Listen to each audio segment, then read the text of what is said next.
मैं एक अहम मसला उठा रहा हूं और ये बताना चाहता हूं कि किस तरीके से इस मुल्क में आज हिंदू और मुसलमानों के दरमियान में एक नफ़रतों की दीवार को बनाया जा रहा है। उनके जहनों को, दिलों को बांटने की कोशिश की जा रही है और उनके जहनों को इस तरीके से करप्ट कर दिया जा रहा है कि वो एक दूसरे के दुश्मन बन जाएं, रेडिकलाइज कर दिया जा रहा है। और इसी रेडिकलाइजेशन का एक जीती जागती मिसाल हमारे सामने हालिया अरसे में पेश आई। वैसे तो हम मुल्क में कई जगह पर देख रहे हैं कि किस तरीके से कभी लव जिहाद के नाम पे मुसलमानों को मारा जा रहा है, कभी घर वापसी के नाम पर।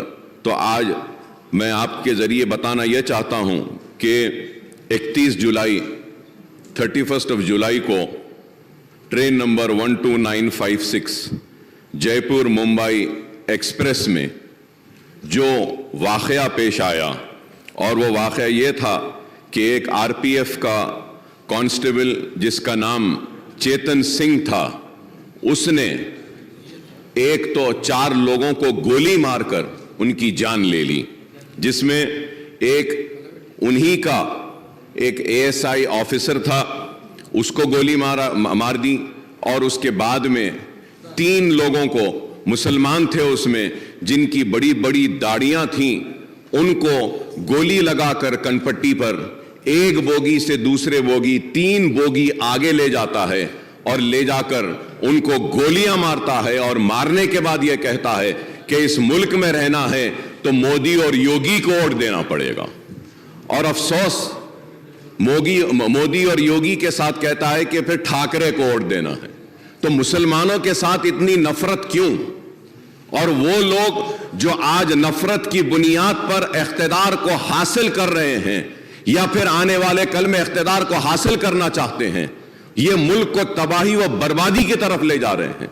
स्पीकर साहब, मैं ये कहना चाहता हूं कि उन 3 मुसलमानों में एक मुसलमान शहर हैदराबाद से ताल्लुक़ रखता था और उस मुसलमान का नाम था सैफुद्दीन। वह सैफुद्दीन अजमेर की दरगाह को गया था, वहां पे उसमें दरगाह में जियारत की और अपने मालिक, एक छोटे से मोबाइल की दुकान में काम करता है, अपने मालिक के साथ अजमेर को गया और उसका सेठ, उसका मालिक उसके साथ में है, वो गैर मुस्लिम है।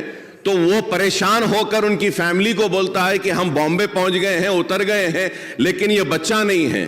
तो उसके बाद जब आगे जाकर देखते हैं तो उसको गोली मार दी गई है। और हद तो ये है कि एक गोली मारी और जब वो नहीं मरता है तो और एक गोली मारी गई। तो ये नफरत है कि आज तेलंगाना रियासत में हम ऐसी ताकतों को रोकने में 9 बरस में कामयाब हुए हैं और इंशाअल्लाह आगे भी हम इनको रोकेंगे, इनको शिकस्त देंगे। हम इनको बताएंगे कि तेलंगाना में हिंदू मुसलमान आपस में मोहब्बत के साथ रहता है। और आज मुल्क को क्या चाहिए? मुल्क को तरक्की चाहिए, मुल्क को खुशहाली चाहिए, मुल्क को बेरोजगारी का खात्मा चाहिए।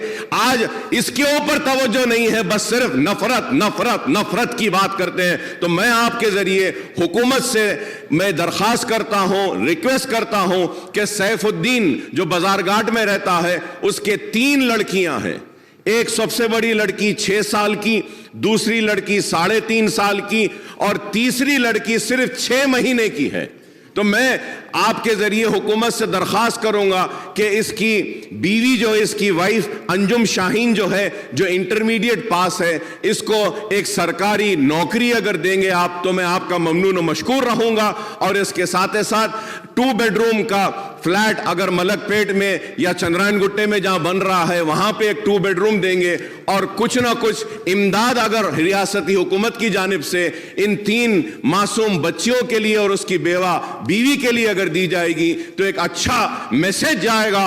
और हम बताएंगे कि यह इस रियासत में हम फिरका परस्तों को कभी आगे बढ़ने नहीं देंगे, हम उन लोगों को आगे बढ़ने नहीं देंगे जो नफरत की बुनियाद पर हिंदू मुसलमान को बांटना चाहते हैं। तो मैं आपके जरिए हुकूमत से दरखास्त करूंगा कि 2 बेडरूम का एक फ्लैट और उन बच्चियों को कुछ कंपनसेशन और सरकारी नौकरी देंगे तो हम काफी ममनून और मशकूर रहेंगे आपके, और इसको जरूर मुसलमान याद रखेंगे और आपके इस इक़दाम का मुसलमान सारी रियासत में नहीं बल्कि हिंदुस्तान में इस इक़दाम की सताइश भी करेंगे। Minister, I stand with my friend Akbar Owaisi in expressing wholehearted condolences to that family, sir. इस जगह को आप पेपर में जो पढ़ा था सर अकबर साहब, बहुत बुरा लगा। बहुत ही దిగజారిన చండాలపు రాజకీయం అధ్యక్ష ఇది మంచిది కాదు. డెఫినెట్గా I assure you sir, you please give me a letter. The lady who is now a widow unfortunately we will ensure that an employment is provided immediately. मैं कल ऑर्डर मैं दे देता हूँ 100% गवर्नमेंट में, या तो GHMC HMD है या QQSUD है, कहीं ना कहीं बच्ची को वहाँ पे इमीडिएटली रोजगार मैं दे देता हूँ. साथ ही साथ 3 जो छोटे बच्चे हैं, मैं गवर्नमेंट की तरफ से तो फिलहाल नहीं बोल सकता क्योंकि CM साहब ने एक बार उनसे पूछना पड़ेगा, बट हमारे BRS पार्टी की तरफ से एक बच्ची के नाम पे 2-2 लाख रुपया हम डिपॉजिट करेंगे, फिक्स डिपॉजिट करेंगे. मैं उम्मीद करता हूँ मजलिस पार्टी भी आगे आएगी, आप भी कुछ देंगे, दोनों मिलकर हम लोग उनको अच्छा सा अच्छा उनके फैमिली की हिफाजत के वास्ते, बच्चों की हिफाजत के वास्ते हम एक बच्चे के नाम पे 2-2 लाख रुपया डिपॉजिट करेंगे. आप भी कुछ करिए, फिर गवर्नमेंट की तरफ से भी कुछ करने की कोशिश भी बिल्कुल करेंगे. साथ ही साथ डबल बेडरूम आपने कहा, मैं इमीडिएटली कल ही ऑर्डर देता हूं, आप ही आइए, दोनों मिलकर उनको एक घर भी दिला देंगे. RPF का एक कांस्टेबल ने जिस प्रकार से ट्रेन में 3 मुस्लिम और 1 हिंदू को मारा, यानी 4 लोगों की हत्या की, वह अति निंदनीय है. उसके ऊपर निश्चित रूप से कार्रवाई होनी चाहिए. और ऐसा प्रतीत होता है कि वो मानसिक रूप से विक्षिप्त व्यक्ति है, वो कहीं ना कहीं मानसिक रूप से वो स्वस्थ नहीं है, जिस वजह से इस तरह के कृत्य किया है. और उसके बाद लेकिन जो सेकुलर, जो कुछ लोगों ने, सेकुलर विपक्षियों ने जिस प्रकार से उसको हिंदू आतंकवाद एंगल देने का प्रयास कर रहे हैं, कह रहे जी ये देखो मोदी योगी का नाम लिया, ये गोदी मीडिया का दोष जाता है, ये हिंदू आतंकवाद है. इससे निंदनीय कुछ नहीं हो सकता. यह कहीं ना कहीं उनके सेकुलरों के दिमाग में जो हिंदू फोबिया है उसका एक कंसेप्ट है, और कहीं ना कहीं हिंदू आतंकवाद के रूप में कंसेप्ट तैयार करने का जो प्रयास किया जा रहा है, यह भी एक आतंकवाद है, वैचारिक आतंकवाद है, बहुत ही निंदनीय है. आप जरा सोचिए, निश्चित रूप से क्या इसके पहले कभी यूपीए सरकार में या पहले कभी किसी आर्मी के जवान किसी को मार देता है, पुलिस वाला किसी को बंदूक तान के मार देता है, और कितनी घटनाएं होती रहती थी. तो यह व्यक्ति के मानसिक स्थिति पर निर्भर करता है. लेकिन जिस प्रकार से हिंदू आतंकवाद में जोड़ दिया जा रहा है, ये इससे बड़ा निंदनीय कुछ नहीं हो सकता. कितनी आईसिस के आतंकियों ने या अल्लाह अकबर बोल करके गर्दन काट देते, सरेआम वीडियो देश दुनिया में प्रचारित हो जाता है. या एक बार भी ये सेकुलर नेताओं ने ये इस्लामिक आतंकवाद का नाम नहीं लिया.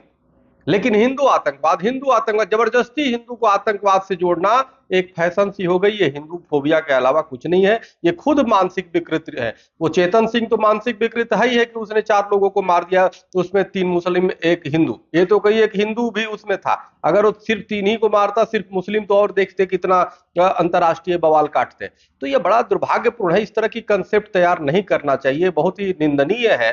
कम से कम समझना चाहिए जो लोगों ने इस तरह के कृत्य किया है वह उसकी जांच होनी चाहिए. अगर मानसिक विकृति हो उसकी जांच की जानी चाहिए. अगर किसी राजनीतिक षड्यंत्र से मारा उसकी सजा होनी चाहिए कड़ी से कड़ी. लेकिन उसको हिंदू मुस्लिम एंगल देना, कहीं ना कहीं ये सेकुलर वादियों ने भी कहीं ना कहीं मानसिक आतंकवाद करते हैं जो बहुत निंदनीय है. हिंदुओं की भावना को आहत करते हैं जो बहुत ही निंदनीय है. हिंदू कभी आतंकी हो सकता है? हिंदू तो राष्ट्रवादी होता है, हिंदू तो मानवतावादी होता है, जो सर्वे भवन्ति सुखिनः सर्वे निरामया का करता है. और हिंदू होके कोई कुछ करता है तो मानसिक विकृति ही हो सकता है. तो इसलिए इस तरह की चीजों प्रचारित न किया जाए. जो गलत कर रहा है उसको सजा होनी चाहिए. बहुत बहुत धन्यवाद. हरिओम, राम राम.